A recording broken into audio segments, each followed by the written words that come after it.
Tu peux être dans une pièce pleine de monde, entouré de famille, d'amis, de collègues, et te sentir complètement seul. Pas seul parce que personne n'est là. Seul parce que personne ne comprend vraiment ce que tu portes, ce que tu ressens, ce que tu vois que les autres ne voient pas encore, ce que tu es en train de devenir, et que toi-même tu comprends à peine. Mais personne ne te dit la vérité. La vérité, c'est que les hommes et les femmes qui ont le plus changé l'histoire, les prophètes, les leaders, les visionnaires, les bâtisseurs ont presque tous traversé des périodes de solitude absolue, dévastatrices, incompréhensibles. Et cette solitude n'était pas leur malédiction. C'était leur formation. Dans les prochaines 40 minutes, on va explorer ensemble quelque chose que l'école ne t'a jamais appris, que ta famille ne t'a peut-être jamais dit, et que la culture populaire fait tout pour te cacher. La solitude que tu vis en ce moment, si tu la comprends correctement, peut être la chose la plus puissante qui te soit jamais arrivée. Reste jusqu'à la fin. Parce que le message le plus important de cette vidéo arrive à la toute fin. Et il est pour toi. Avant qu'on commence, si quelqu'un dans ta vie se sent seul en ce moment, envoie-lui cette vidéo maintenant. Avant même de la regarder. Quelqu'un a besoin de ce message aujourd'hui. Et abonne-toi à cette chaîne si ce n'est pas encore fait, clique sur « S'abonner » et active la cloche. On publie chaque semaine des messages comme celui-ci. Partie 1, Élie sous le genévrier. 1 Roi 19. C'est l'un des passages les plus humains, les plus bouleversants de toute la Bible. Mais pour comprendre ce qui se passe dans ce chapitre, il faut comprendre ce qui s'est passé juste avant. Au chapitre 18, Élie vient d'accomplir l'un des actes les plus extraordinaires de l'Ancien Testament. Sur le mont Carmel, seul contre 450 prophètes de Baal, les prophètes du roi Achab, soutenu par la reine Jézabel, il a appelé le feu du ciel. Et le feu est descendu devant tout le peuple d'Israël. Une démonstration de puissance divine sans équivalent. Ce n'est pas un homme ordinaire. C'est l'homme qui a arrêté la pluie pendant 3 ans et demi. C'est l'homme devant qui le feu du ciel est tombé. C'est l'homme qui a tenu tête seul au roi le plus corrompu d'Israël. Et pourtant, le lendemain du mont Carmel, le lendemain de sa plus grande victoire, Jézabel lui envoie un messager avec ces mots, « Que les dieux me traitent ainsi et qu'ils le fassent encore, si demain à cette heure je n'ai pas rendu ton âme comme l'âme de l'un d'eux. » Une menace de mort. Une seule femme. Et le texte dit, Élie eut peur et se leva pour sauver sa vie. Le même homme devant qui le feu était tombé. Le même homme qui avait défié 450 prophètes seuls. Il court. Il fuit. Il entre dans le désert. Et là, épuisé, seul, au bout du rouleau, il s'assoit sous un genévrier et dit à Dieu quelque chose que beaucoup d'entre nous ont pensé sans jamais oser le dire à voix haute. C'est assez. Maintenant, Éternel, prends mon âme, car je ne suis pas meilleur que mes pères. Traduction, j'en ai assez. Je veux mourir. À quoi ça sert?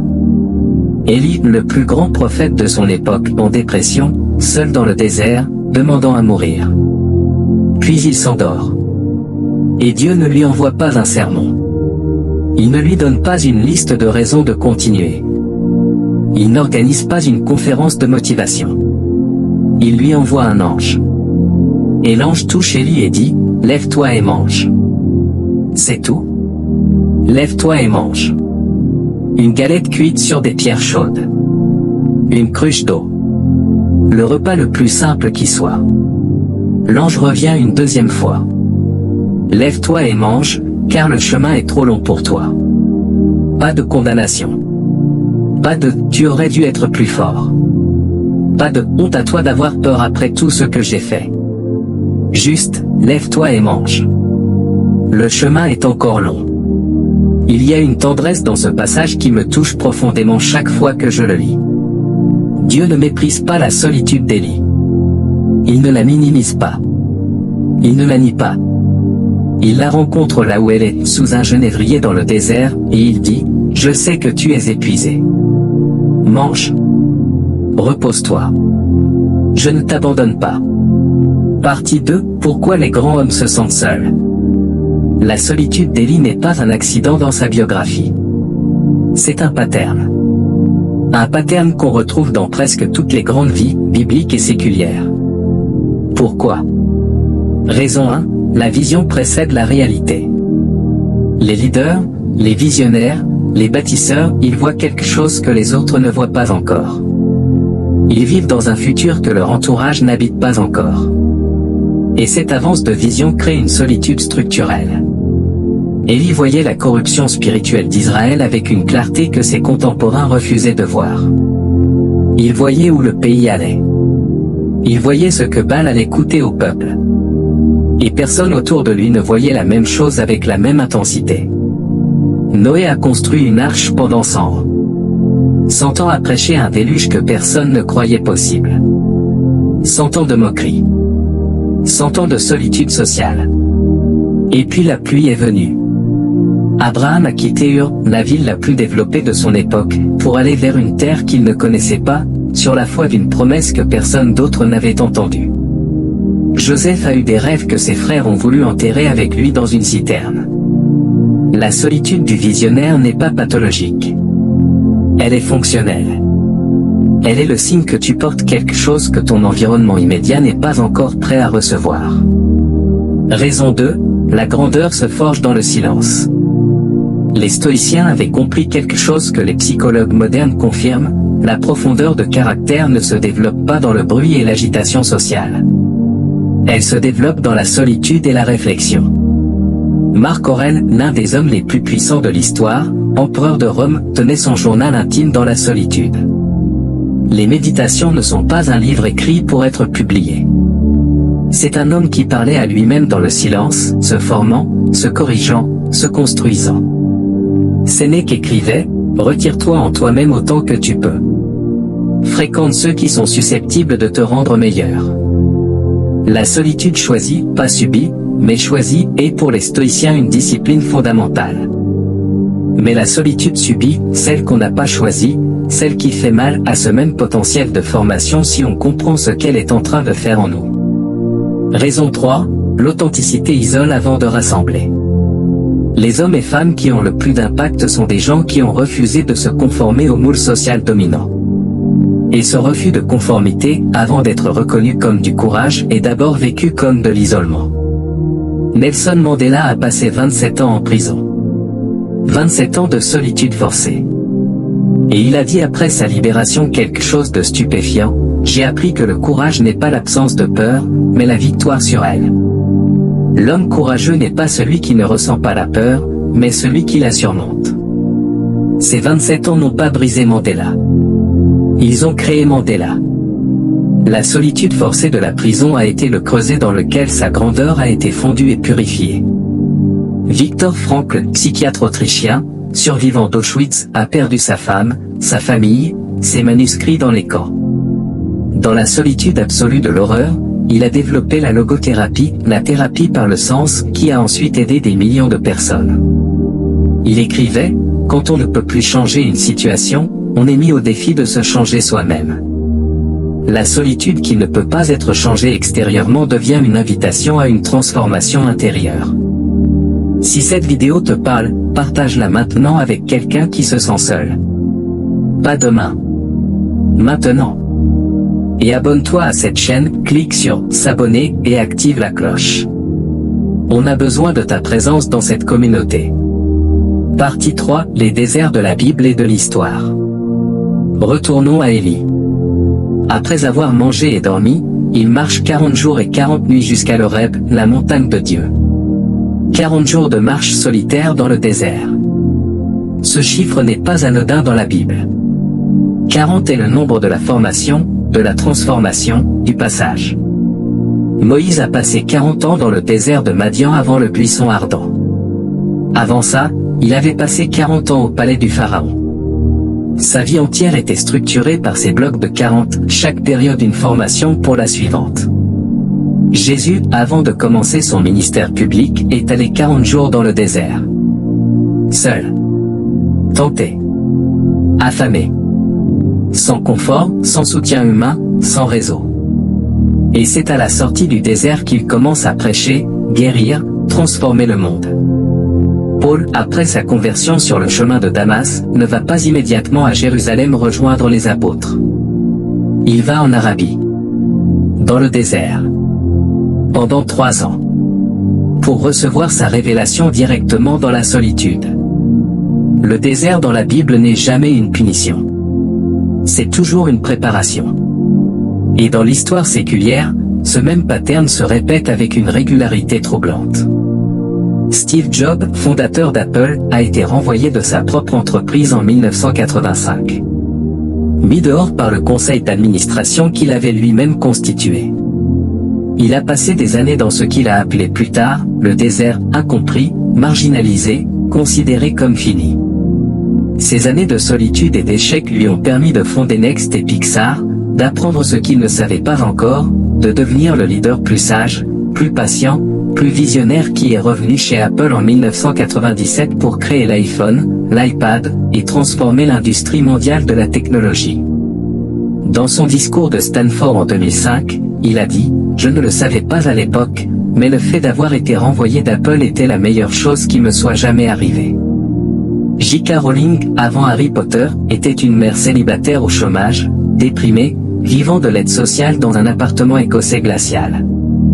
Elle a écrit les premiers chapitres de Harry Potter dans des cafés pour bénéficier du chauffage qu'elle ne pouvait pas se payer chez elle. Rejetée par 12 maisons d'édition.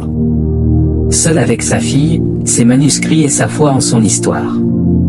Dans un discours à Harvard, elle a dit « Le fond du gouffre est devenu la fondation solide sur laquelle j'ai rebâti ma vie. » Abraham Lincoln, dont nous avons déjà parlé, a vécu une dépression si sévère que ses amis lui retiraient les couteaux de peur qu'il ne se blesse. Il a écrit à un ami « Je suis maintenant l'homme le plus misérable qui vive. Si ce que je ressens était distribué également à toute la race humaine, il n'y aurait pas un seul visage souriant sur Terre. » Cet homme est devenu le président qui a préservé l'Union américaine et aboli l'esclavage. Le désert forge ce que le confort ne peut pas créer. Partie 4. Ce que Dieu fait dans la solitude. Retournons à l'Horeb avec Élie. Il est arrivé.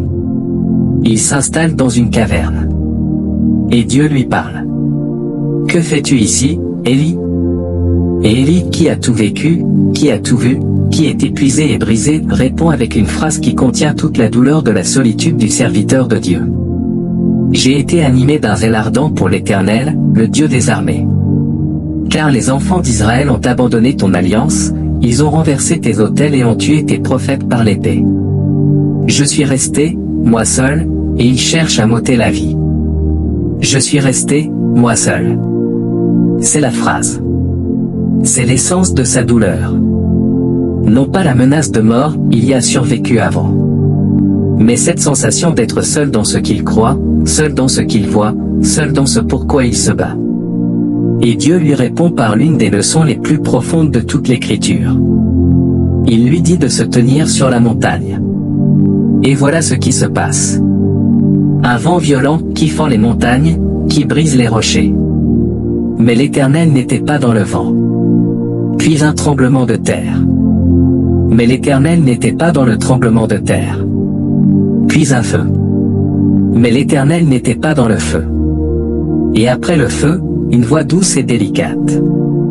Et c'est dans cette voix douce et délicate qu'Élie entend Dieu. La leçon est bouleversante. Élie s'attendait peut-être à ce que Dieu intervienne avec fracas, comme au mont Carmel avec le feu. Il s'attendait peut-être à une intervention spectaculaire qui résoudrait sa solitude en un instant. Mais Dieu ne parle pas dans le spectaculaire. Il parle dans le silence. Dans la voix douce. Et la solitude, aussi douloureuse qu'elle soit, est le seul endroit où on peut entendre cette voix.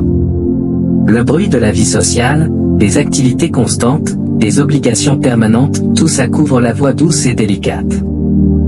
Ta solitude n'empêche pas Dieu de te parler. Elle est peut-être la condition pour que tu l'entendes enfin. Ce que Dieu fait dans la solitude. Il clarifie ton identité. Dans la foule, tu joues des rôles, le fils obéissant, le collègue sympa, le chrétien exemplaire. Dans la solitude, tous ces masques tombent et tu te retrouves face à ce que tu es vraiment. C'est douloureux et c'est nécessaire. Il purifie ta motivation. Pourquoi tu fais ce que tu fais? Dans la foule, on peut faire les bonnes choses pour les mauvaises raisons, pour la reconnaissance, pour l'approbation, pour éviter le rejet. La solitude met à nu les vraies motivations. Il approfondit ta vision. Ce que tu ne pouvais pas voir clairement dans le bruit devient évident dans le silence. Les solutions que tu cherchais désespérément en consultant tout le monde peuvent émerger quand tu t'arrêtes enfin. Il développe ta profondeur. Les gens les plus superficiels sont ceux qui n'ont jamais été seuls avec eux-mêmes. Les gens les plus profonds ont été forcés, par les circonstances ou par la discipline, à habiter leur solitude jusqu'à en extraire quelque chose de précieux. On est à mi-chemin de cette vidéo, et si ce message te touche, laisse un commentaire avec le mot « seul » juste en dessous. Je veux savoir combien de personnes reçoivent ce message aujourd'hui. Et partage cette vidéo, quelqu'un dans ta liste a besoin de l'entendre maintenant. Partie 5, les grands solitaires de l'histoire. La solitude transformatrice n'est pas un concept uniquement biblique. C'est un pattern universel dans les plus grandes vies humaines. Isaac Newton a développé les bases du calcul infinitésimal, la théorie de la gravitation universelle et la décomposition de la lumière pendant une période qu'il a lui-même appelée « l'année des miracles », 1665 à 1666. Pourquoi cette période a-t-elle été si productive? Parce que la grande peste avait fermé l'université de Cambridge et qu'il avait été renvoyé chez lui dans le Lincolnshire, seul, sans cours à donner ni étudiants à gérer. La solitude forcée d'une pandémie a produit 3 des avancées scientifiques les plus importantes de l'histoire humaine. Henri Dunant, fondateur de la Croix-Rouge, a passé les 18 dernières années de sa vie en quasi-réclusion dans une petite chambre d'hôpital à Eyden, en Suisse. Ruiné financièrement, oublié du monde. Et c'est dans cette solitude qu'il a réfléchi, écrit, correspondu, et finalement reçu le premier prix Nobel de la paix en 1901. Frida Kahlo, la peintre mexicaine, a commencé à peindre sérieusement pendant une longue convalescence après un accident de bus qui l'avait laissé cloué au lit pendant des mois. La solitude de la chambre de malade, le corps souffrant, l'impossibilité de fuir sa propre intériorité, tout ça a produit une œuvre d'une profondeur et d'une authenticité qui continue d'émouvoir le monde entier. Charles Darwin souffrait d'une maladie chronique qui l'obligeait à passer de longues heures seul, loin de la vie sociale de son époque.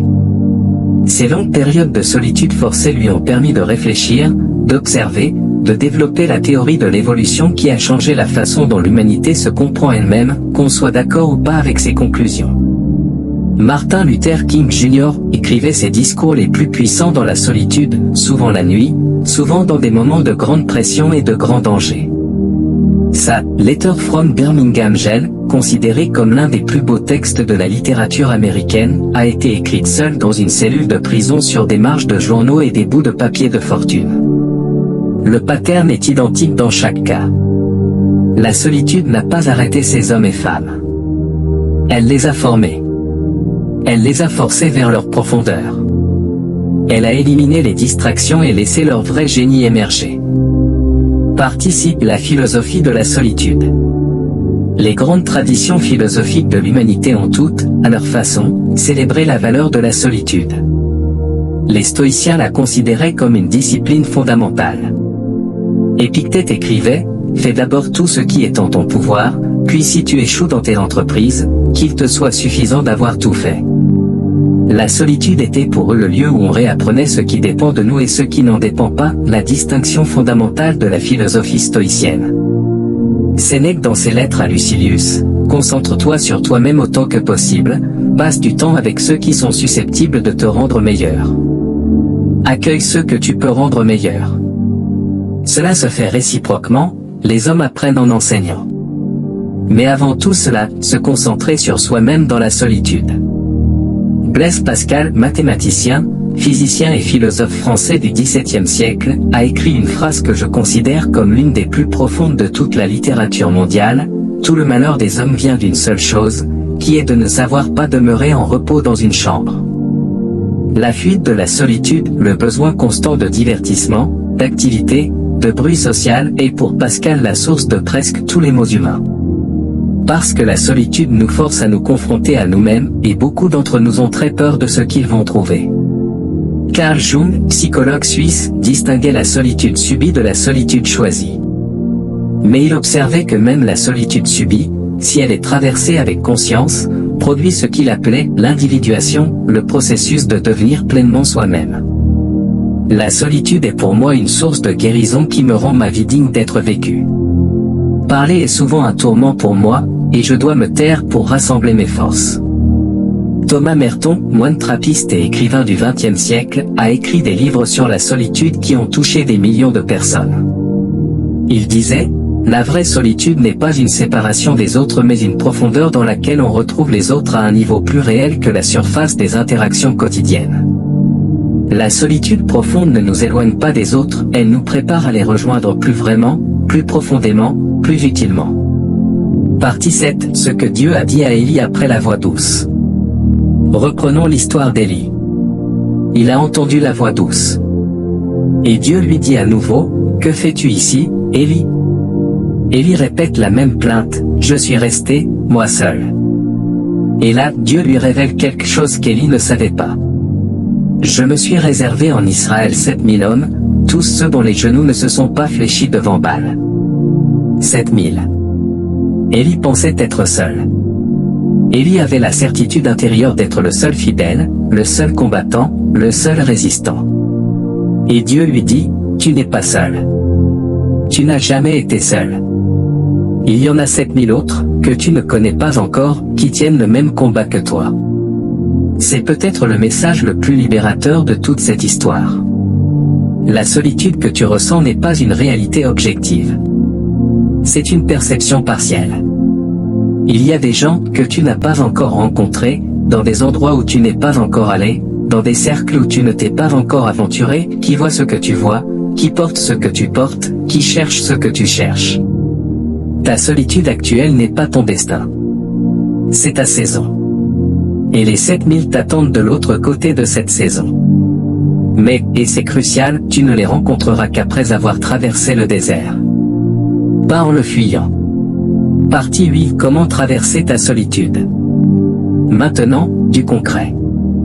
Comment traverser cette période de solitude d'une façon qui la transforme en formation plutôt qu'en destruction? 1. Arrête de la fuir. La première réaction instinctive face à la solitude, c'est la fuite, dans les réseaux sociaux, dans les activités, dans le bruit, dans les relations superficielles qui remplissent le calendrier sans nourrir l'âme. La fuite aggrave la solitude. Elle l'enterre vivante, et elle continue de creuser de l'intérieur. La première étape est de s'asseoir avec ta solitude. Pas de l'aimer immédiatement, juste de ne plus la fuir. Comme Élie sous le genévrier, s'arrêter, s'asseoir, et laisser l'épuisement être ce qu'il est. 2. Pose la bonne question. Élie a posé une question dépressive: pourquoi moi? À quoi ça sert? La bonne question n'est pas: pourquoi je me sens seul? La bonne question est: qu'est-ce que cette solitude est en train de me former à faire? Ce changement de question change tout. Il transforme la solitude d'une prison en une école. 3. Utilise la solitude comme espace créatif. Les études en psychologie de la créativité montrent systématiquement que les meilleures idées émergent non pas dans les brainstorming collectifs mais dans les moments de solitude et de silence. Prends un journal. Écris. Pas pour être publié, pour te comprendre. Les psychologues appellent ça l'écriture expressive, et des dizaines d'études montrent ses effets positifs sur la santé mentale, la clarté de pensée et la résolution de problèmes. 4. Distingue solitude et isolement. La solitude est un état intérieur, on peut se sentir seul en compagnie. L'isolement est un état extérieur, on peut être physiquement seul sans se sentir seul. Il y a une différence cruciale entre la solitude choisie et enrichissante, qui permet la réflexion, la formation, la communion avec Dieu, et l'isolement destructeur qui coupe de tout lien humain sain. Si ta solitude t'empêche de fonctionner, si elle s'accompagne de pensées très sombres, cherche de l'aide. Un pasteur, un ami de confiance, un professionnel de santé. La sagesse c'est reconnaître quand elle a besoin d'aide. 5. Cherche les 7000. Ne reste pas dans l'attente passive que les gens viennent à toi. Avance vers eux. Les communautés de foi, les groupes d'études bibliques, les cercles de personnes qui partagent ta vision, ils existent. Ils t'attendent. Élie ne savait pas que les 7000 existaient. Mais ils existaient. Et Dieu les avait préservés. Tes 7000 existent aussi. 6. Transforme la solitude en prière.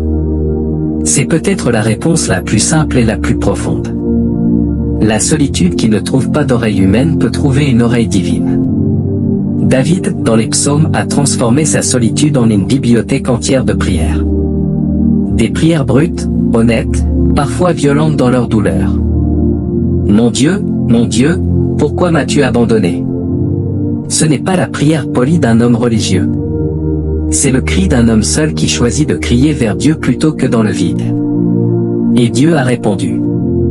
Pas toujours comme David le voulait. Mais toujours. On arrive presque à la fin.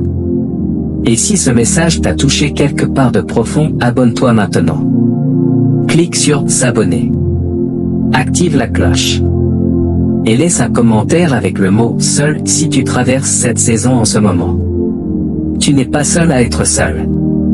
Partie 9. Après le désert, la mission. L'histoire d'Élie ne s'arrête pas sous le genévrier.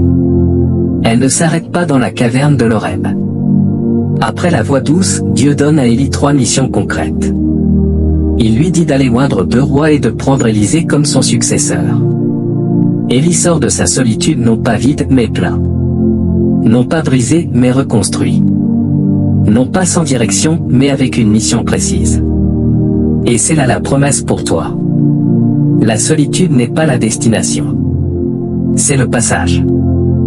De l'autre côté de cette période, si tu la traverses avec conscience, avec foi, avec la volonté de laisser Dieu faire son œuvre en toi, il y a une mission.